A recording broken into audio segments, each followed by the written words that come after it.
আমি একটা ভর্তা করেছি। অ্যাকচুয়ালি আমি করতে চাইনি, তারপর করা হয়ে গেছে। কিভাবে করা হয়ে গেছে? সেটা হলো আমি ডাল রান্না করতেছিলাম। ডালটা একটু বেশি হয়ে গেছিল।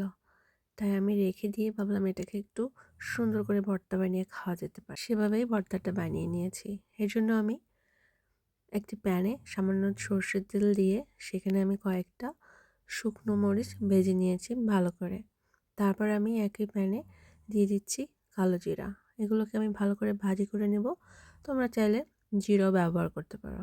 তারপর আমি একটা পেঁয়াজ কুচি করে নিয়েছিলাম।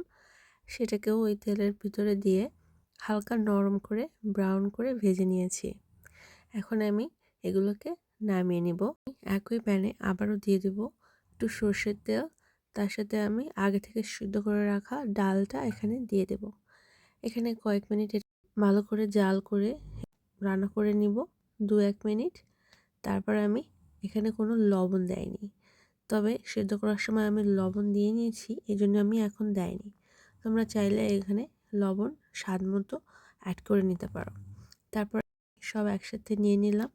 পেঁয়াজ কুচি ভাজা, তারপর সেদ্ধ ডাল রান্না করা, তারপর শুকনো মরিচ এবং এখানে লবণ যেহেতু আগে থেকে দেওয়াই আছে, আমার আর দেওয়া লাগেনি। আর সাথে নিয়ে নিচ্ছি ধনেপাতা স্বাদ অনুযায়ী। ধনেপাতা দিলে কিন্তু একটু বেশি ভালো লাগে, স্বাদটাকে একটু বাড়িয়ে দেয়। যাই হোক, সবগুলোকে আমি একসাথে সুন্দর করে মাখিয়ে নিলাম, পরিবেশন করে নিব। আচ্ছা, আমি এখানে সরষের তেল দিয়ে নিয়েছি প্রয়োজন মতো। আমি আমার প্রয়োজন মতো দিয়েছি, তোমরা চাইলে এটাকে বাড়িয়ে বা কমিয়ে নিতে পারো। তারপর এটাকে গরম ভাতের সাথে পরিবেশন করব। ভীষণ মজার লাগে, এর জন্য কোনো সময় লাগে না, যে কোনো সময় এটা খুবই ভালো লাগে। খুবই মুখরোচক একটি খাবার। তোমরা এভাবে কে কে খেয়েছো কমেন্টে লিখে জানিও। আমি কিন্তু এভাবে প্রথম খেলাম।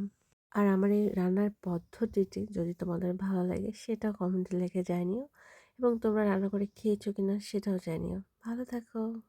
Bye bye.